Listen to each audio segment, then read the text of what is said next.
मां की मौत के बाद बच्ची की जो कस्टडी पे सुप्रीम कोर्ट का फैसला, क्या पिता को मिलेगा हक, क्या पिता को मिलेगी कस्टडी, साथ ही साथ कस्टडी के लिए क्या कानून है, आज की वीडियो में हम लोग बात करने वाले हैं। नमस्कार दोस्तों, स्वागत है आपका हमारे चैनल पे जहां हम महत्वपूर्ण कानूनी फैसलों पे चर्चा करते हैं। आज हम बात करेंगे एक दिलचस्प मामले की, जहां सुप्रीम कोर्ट ने एक बच्ची की कस्टडी को लेकर एक अहम फैसला सुनाया।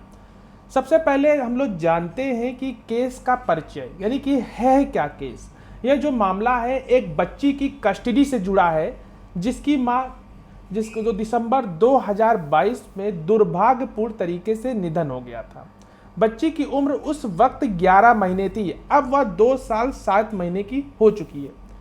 बच्ची के पिता दादा दादी ने मध्य प्रदेश हाईकोर्ट में एक हैबियस कॉर्पस की याचिका दायर की, जिसमें कहा गया कि मां के निधन के बाद मां के परिजनों ने बच्ची की बिना अनुमति के अपने पास रख लिया। पिता और दादा दादी ने अदालत से बच्ची की कस्टडी मांगी। हाई कोर्ट का फैसला। हाई कोर्ट ने बच्ची को उसके पिता और दादा दादी को सौंपने का आदेश दिया था, लेकिन बच्ची के जो नाना नानी और मामा मामी जिन्होंने उसकी देखभाल की थी ने इस फैसले को सुप्रीम कोर्ट में चुनौती दी थी। सुप्रीम कोर्ट में इसकी जो सुनवाई वो क्या हुई।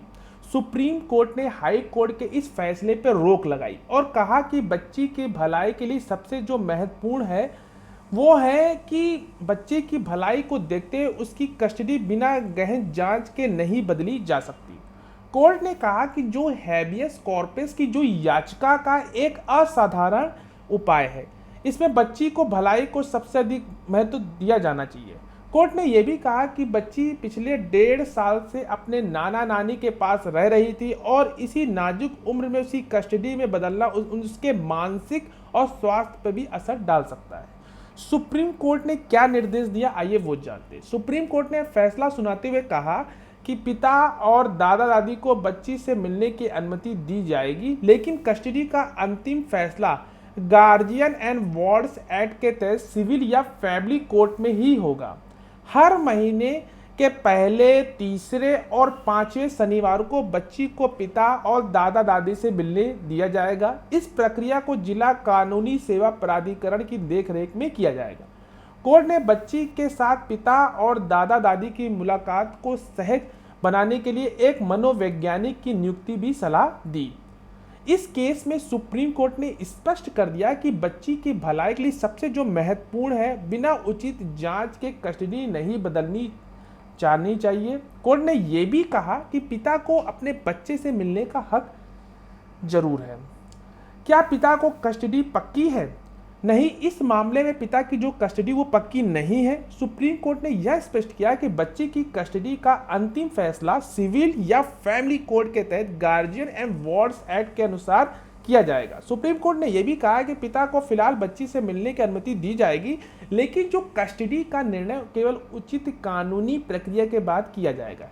यह भी देखा जाएगा कि बच्ची की भलाई किसमें है। इस फैसले में कोर्ट ने यह भी माना कि बच्ची अपने नाना नानी के पास 1.5 साल से रह रही है। इतनी नाजुक उम्र उसकी कस्टडी अचानक बदलने उसका मानसिक और स्वास्थ्य पर भी प्रभावित हो सकता है। कस्टडी पर क्या कानून है, आइए वो जानते हैं। बच्चे की कस्टडी से संबंधित कानून भारत में मुख्य रूप से गार्जियन एंड वार्ड्स एक्ट 1890 और Hindu minority and guardianship act 1956 यानी कि 1956 द्वारा संचालित होते हैं। कस्टडी के मामलों में बच्चे की भलाई और हित के लिए एक वेलफेयर ऑफ चाइल्ड सबसे महत्वपूर्ण सिद्धांत होता है। आइए इस कानून को भी हम लोग समझें। सबसे पहले गार्जियन एंड वार्ड्स एक्ट जो होता है वो 1890 यानी कि 1890 का यह कानून किसी भी धर्म के लोगों पर लागू होता है। इसमें बच्चे की कस्टडी, संरक्षण और देखभाल संबंधी नियम दिए जाते हैं। इसमें जो मुख्य सिद्धांत है इस एक्ट के तहत सबसे महत्वपूर्ण सिद्धांत यह है कि बच्चे की भलाई सर्वोपरि है। ये एक इंपॉर्टेंट बात है। कोर्ट ये भी देखती है कि बच्चे जो मानसिक और शारीरिक और सामाजिक विकास के लिए कौन सा व्यक्ति या पक्ष सबसे बेहतर होगा। कस्टडी के मामलों में कोर्ट ये भी देखता है कि कौन सा पक्ष के हित में है, चाहे वो माता पिता में हो या कोई और हो या कोई और अभिभावक हो।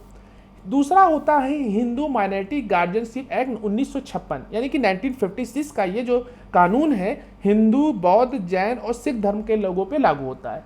पिता को प्राथमिकता इस एक्ट के तहत बच्चे के प्राकृतिक अभिभावक यानी कि नेचुरल गार्जियन के पिता होता है जब तक विशेष परिस्थितियां ना हो जाए। यह देखा जाए कि बच्चे की भलाई के लिए उपयुक्त नहीं है। हालांकि कोर्ट बच्चे की भलाई के आधार में पिता की प्राथमिकता को बदल भी सकता है। माँ की प्राथमिकता भी देखी जाती है। 5 साल से कम उम्र के बच्चों के मामले में माँ को प्राथमिकता दी जाती है, क्योंकि माना जाता है कि इस उम्र में बच्चे की जो देखभाल है वो माँ सबसे अधिक आवश्यकता होती है। बच्चे की जो भलाई यानी कि वेलफेयर ऑफ चाइल्ड, ये भी एक कानून है। कस्टडी के मामलों में सबसे महत्वपूर्ण बिंदु में बच्चे की भलाई और उसके विकास का होता है। कोर्ट निम्नलिखित बातों पर विचार करता है, यानी कि बच्चे की उम्र, उसकी मानसिक और शारीरिक स्थिति, माता पिता का आचरण और उसकी आर्थिक स्थिति, बच्चे का जो सामाजिक है वो पारिवारिक परिवेश। यदि बच्चा समझदार है, आमतौर पर 9 से 10 साल से ऊपर, तो उसकी इच्छा भी पूछी जा सकती है। और जो चौथा पॉइंट है वो है हैबियस कॉर्पस और कस्टडी। यदि कोई पक्ष यह दावा करता है कि बच्चा किसी अवैध कब्जे में है, तो वह हैबियस कॉर्पस की याचिका दायर कर सकता है। हालांकि ऐसी याचिकाओं में कोर्ट की बच्चे की भलाई को सर्वोपरि मानकर फैसला करता है, ना कि केवल माता पिता के कानूनी अधिकारों को देखते हुए। तो इसका पूरा जो ओवरऑल जो कंक्लूजन है वो ये है कि कस्टडी पर निर्णय लेते समय कोर्ट माता पिता के अधिकारों से पहले बच्चे की भलाई, वेलफेयर ऑफ द चाइल्ड को प्राथमिकता देते हैं, चाहे पिता या माता हो। कोर्ट यह सुनिश्चित करता है कि बच्चा ऐसे वातावरण में रहे जहां उसका शारीरिक, मानसिक और भावनात्मक विकास सर्वोत्तम तरीके से हो सके। तो आशा करते हैं ये वीडियो आपको समझ में आया होगा और साथ ही साथ आपको ये जजमेंट भी समझ में आया होगा। कोई भी क्वेरी हो तो आप हमसे डायरेक्ट कांटेक्ट कर सकते हैं हमारे दिए गए व्हाट्सएप नंबर पे। मिलते हैं एक नेक्स्ट वीडियो में, तब तक के लिए धन्यवाद।